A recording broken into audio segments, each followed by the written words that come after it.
what does Little Nightmares 2 hide from the player behind the scenes in the Pale City? There are quite a lot of things to see and discover throughout this dreary city in Chapter 4. Things that are hidden off camera and out of bounds. So we're going to be taking a closer look at it all. We'll be putting Mono in situations he shouldn't be in as well to see how the game responds. So with that said, I hope you enjoyed this breakdown of Little Nightmares 2, Chapter 4, The Pale City. As always though, I usually hit you guys with a recap, so everyone knows the sequence of events that take place throughout the game. We had just got done cooking the doctor in a crematory, which followed with taking this elevator as we entered Chapter 4. Exiting the elevator, we'll make our way through this lobby, which will eventually lead us to this window. Jumping out into this gloomy alleyway, as I made my way back here, I ended up getting the achievement in the palm of my hand. This is simply earned by holding 6's hand for a total of 6 minutes. We climb down this manhole, and hopefully don't do what I just did. Here we'll find the first glitching remain of this chapter, who was sitting on this ledge. Moving on, we'll run through the rain as we hear thud-like sounds in the distance. Horrifyingly enough, it's the sound of bodies falling from the buildings in the background. We'll end up back inside as we take the stairs up, but then we will be greeted by a body that comes crashing through the ceiling. The creature will begin screeching, and then will run away from us. This guy's morning run doesn't last long though, as we'll find its lifeless body with his head pushed through a TV. Maybe he was trying to change the channel? We make our way over to another building, where we'll find another one of these weirdos peeking through the crack of a door, helping us realize that these creatures have some type of fixation with TVs. There will be a couple more we come across that are glued to TV screens, so we'll just let them creepily enjoy their shows. This will lead us to the first puzzle we'll need to figure out, which starts with getting down to this elevator as we take it up. We'll want to jump off here though and begin climbing, as we'll find where the elevator stops. It requires a key, which can be found in the next room in this desk drawer. After opening the elevator, we'll then send it back down and back up again as we jump on top of it, allowing us to progress. Going left from here, we can enter this vent, which will lead to another glitching remains we can collect. But ultimately we'll want to head this way, where we'll find ourselves with quite the view. Stopping here though, let's go back and take a closer look at everything we just went through. Starting off, if we zoom out, you'll see that not much is loaded in at this point, but we can see what I believe is the tower that we had just seen prior to coming back. Changing the view, we'll see this cool formation of clouds that surrounds the tower, which is quite a ways up here. We can find a little orange ball up here, which is the light we'd normally be seeing from here. It's quite the spectacle, like something out of a fever dream, but I did notice something floating down below it. Going in for a closer look, you'll see that it's a portrait of a droopy face, making for a random find, which is all I came across as I explored out here. Stepping into the lobby area will, in turn, load in the alleyway up ahead. Exploring this area doesn't reveal much, as it's basically like the rest of the alleyways we've come across during this out-of-bounds endeavor. There's also more clothes that will repeatedly fall throughout the background and into the abyss. Coming down into the sewer, where the first glitching remains is, we'll see how it overall appears off camera, along with a fishing line here that only goes down so far. However, this led me to heading back up to the top of this tower as I tried to see if I could get Mono up here. The building itself had no collision, but the orange ball did, resulting with Mono being on top of the world.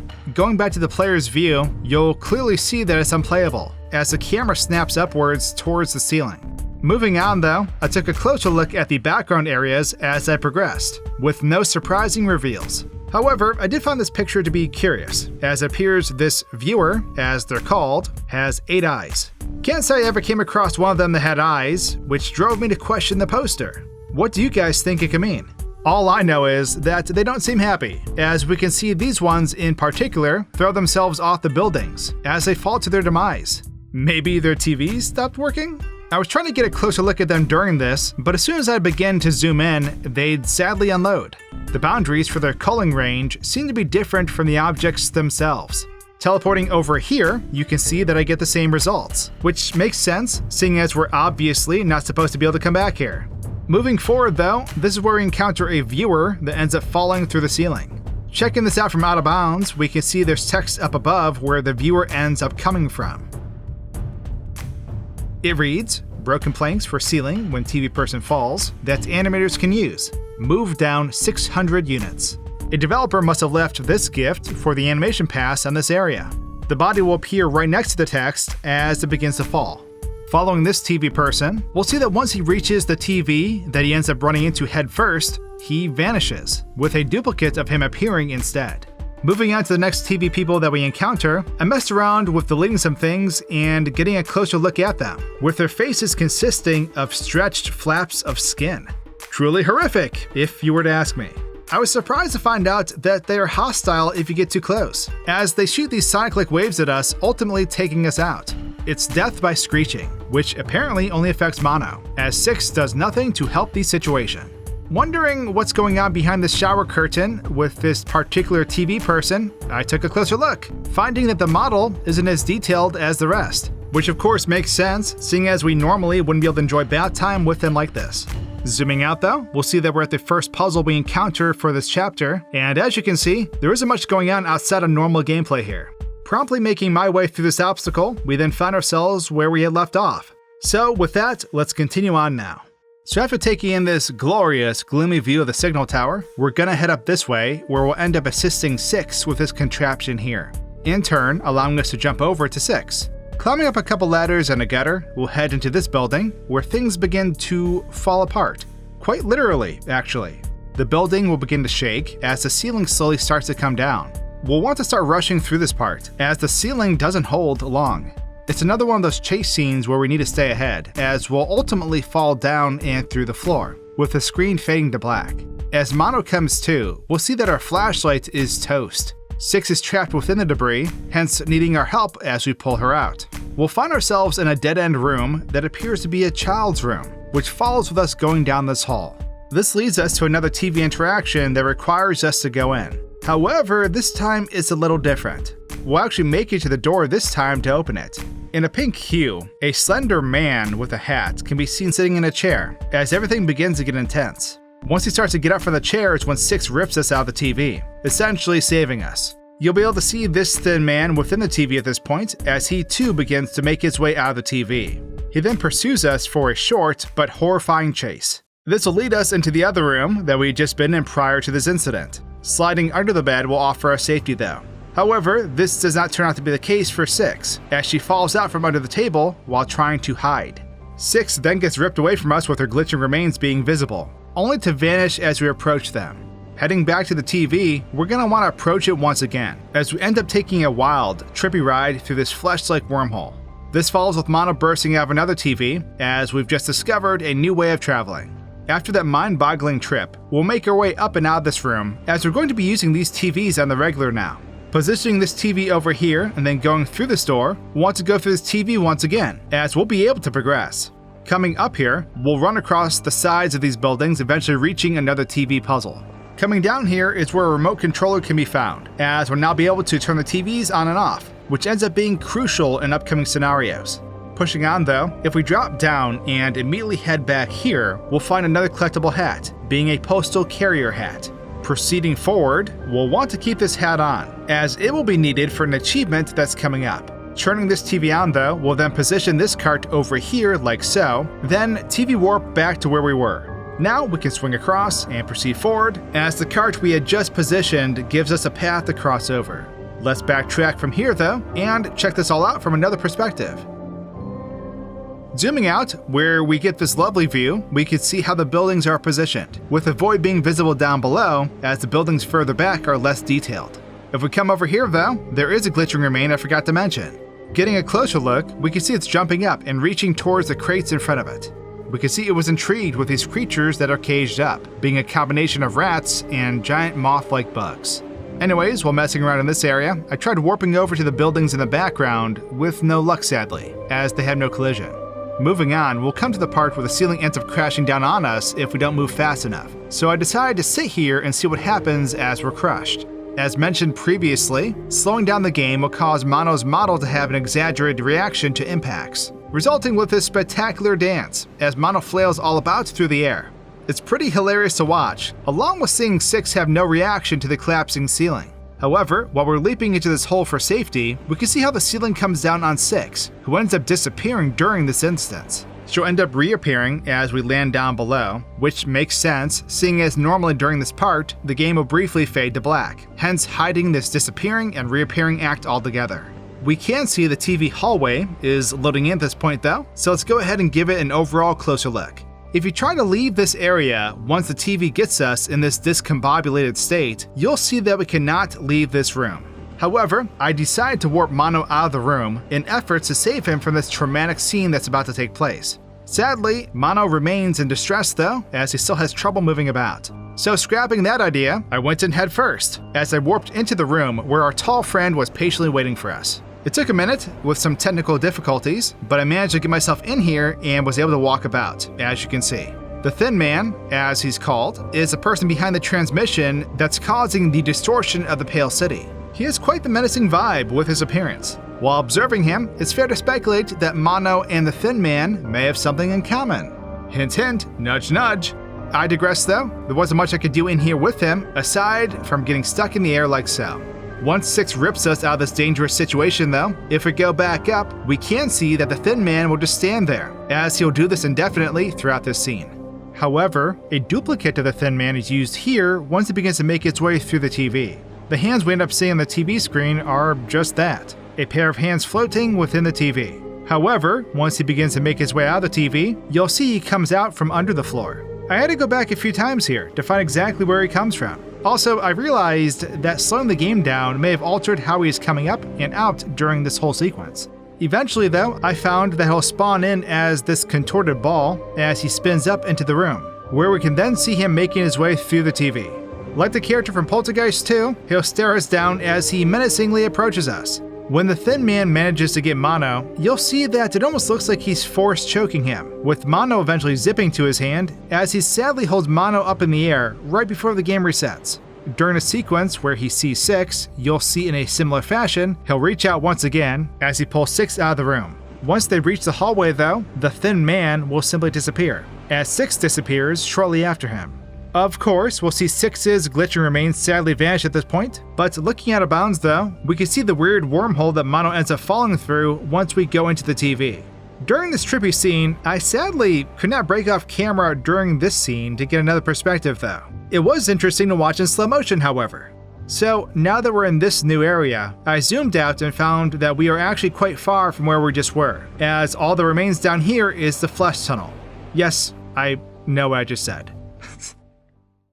I was able to take the camera through it this time, but as you can see, it's not quite the same as when Mono goes through it. But here it is. Moving on though, we're not going to have to take a couple TV trips to progress at this point. Getting a closer look at this TV teleportation, you'll see Mono as he clips through and into the TV, where he'll begin to contort within right before disappearing. And of course, as you may have guessed, he'll simply spawn within the following TV during this process. We've reached the part where we must move this cart to move on though.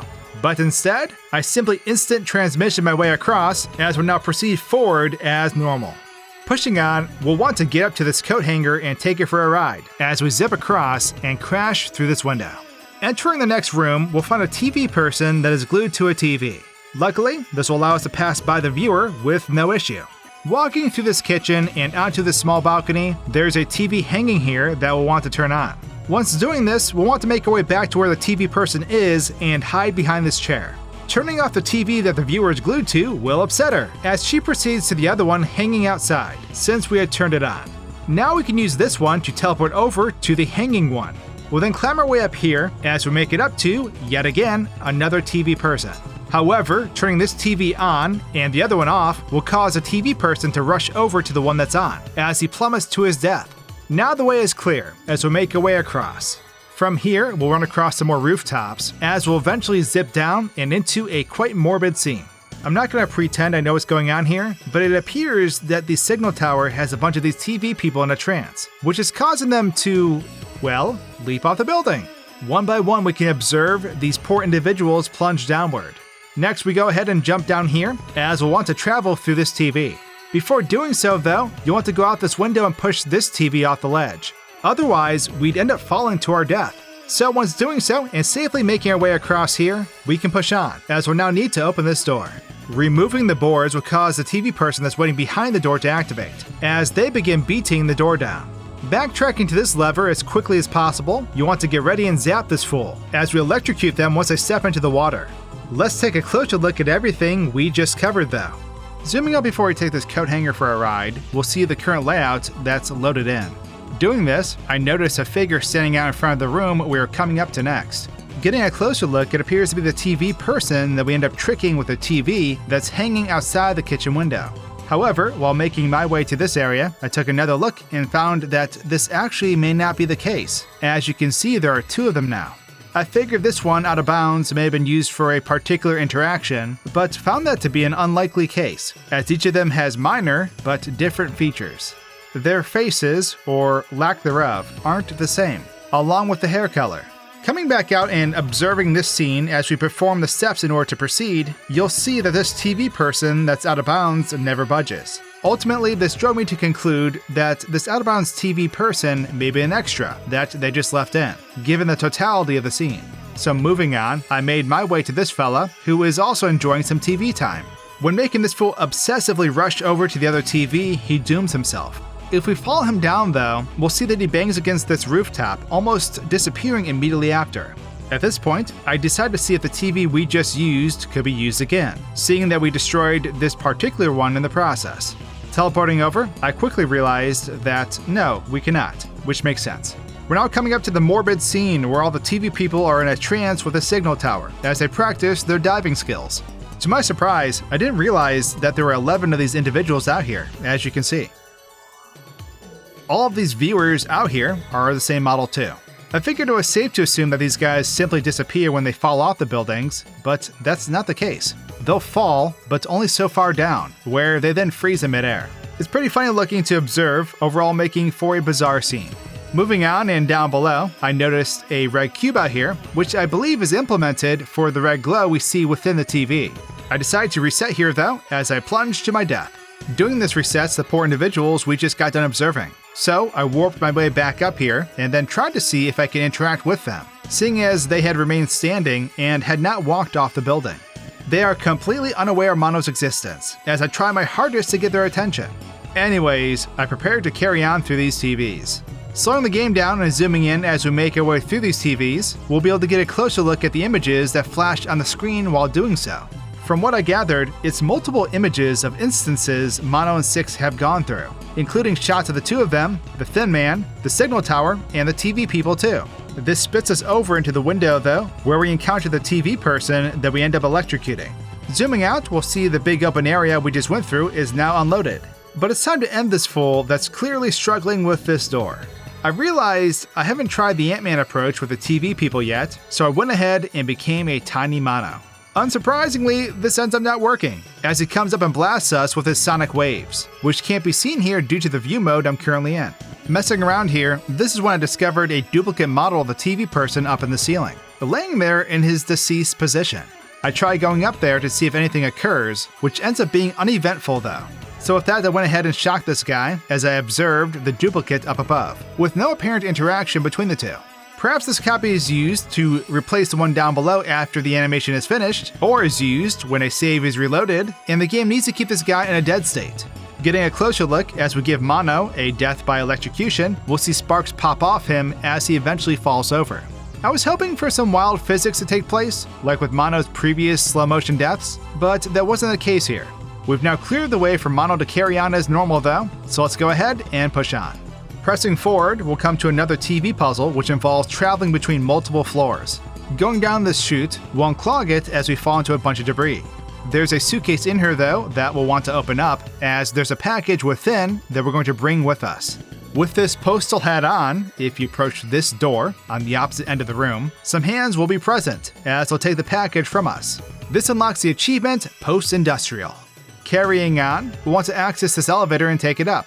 Once doing so, we'll send it back down as we go through the TV quickly, allowing us to jump on top of the elevator, hence accessing this room, where we'll continue on. This will lead us into a bathroom, where we basically have to perform another execution by electrocution, as we turn this TV off and lure the TV person over to the bathroom where the deed is done. Now we can grab this stool, allowing us to open this door that leads outside to a rather creepy sight. There's a good amount of TV people here in this alley, but luckily the TV has their attention. Carrying on, we're at another puzzle that requires this shopping cart. If we bring it over here first, we can make our way up and grab another collectible hat, being what I believe is the last obtainable hat of this chapter. We'll want to shove the cart down into the water though, allowing us to avoid an electrifying death. Not quite being able to reach the lever to shut off the power, we'll make our way into this next room where we can find a way up and out to the lever. Once shutting the power off, we can then move the cart over to this area where we'll need it. After turning the power on, of course, as the TV can't turn on otherwise. Doing all of this allows us to escape and move on from this area though. Jumping up and out of this window, we'll see a bunch of TV people lingering about. Turning this TV on and this one off will allow us to proceed forward. However, it also triggers a frantic chase, as we've upset these viewers. Staying mobile, we'll want to make our way through the store, which leads us to a TV that we must go through quickly, before getting devoured by our faceless friends. We're now safe, temporarily of course, so let's go back and take another look at all of this from behind the scenes. So zooming out, we can get a look at this elevator puzzle area we had just gone through, which leads us to taking a closer look at the male recipient, being a pair of legs and hands, with one leg appearing to be broken. Not much is known about this slender-looking individual though. One theory is that they are not heavily afflicted by the televisions of the Pale City as the TV people are, and are instead focused on their duties within the mailroom. Similarly to how residents like the doctor and the teacher are primarily occupied within their own facilities. Regardless, this seems to be an overall sad job, if I say so myself. We can see once they take the package, it'll soon disappear as it leaves the player's normal view. I continued on with my out-of-bounds exploration throughout this particular area though, with not much else going on. Pushing forward into this bathroom scene, if we zoom out, we'll see the present layout that is loaded in, with the alleyway just up ahead. So I make quick work of this particular viewer and head outside. Having this different view, we can actually get a better look at this TV that all these TV people are gazing at. Normally, it's so bright, as you cannot see the screen, and getting too close is fatal. Oops. However, most of you familiar with the game may recognize what they're observing on the screen, as it's an area within the signal tower, which we will eventually venture through once reaching the final chapter of this game. Anyways, I warp past the shopping cart because nothing interesting happens here. We've now reached a bunch of these viewers though, in which we'll be running from in a few moments. First, I took a closer look back here, as there are quite a few of these viewers out here. Warping mono back here shows that they are dormant and will not attack us. Being back here ended up causing the two up by the TV to disappear though, so I went ahead and came back as I destroyed the fence. Sadly, this doesn't change anything other than our view of them. This prompted me to take out the glass and make my way into the shop instead of using the TV, which gave me the impression that I could walk through here freely. With that said, it sorta works, as there are only two viewers trying to pursue me, who can't seem to make their way inside. So I make my way into the next room, where, to my surprise, I'm ambushed, as they immediately take me out. Doing this sequence again, some of them end up being able to make it inside, but I keep my distance with teleportation, which reveals why I died so quickly before. Once entering the next area, you'll see that they'll unload and reload back in, being that much closer. In a similar fashion, I warp further into this chase, as we can see that they'll once again unload and reload back in for the next portion of the chase.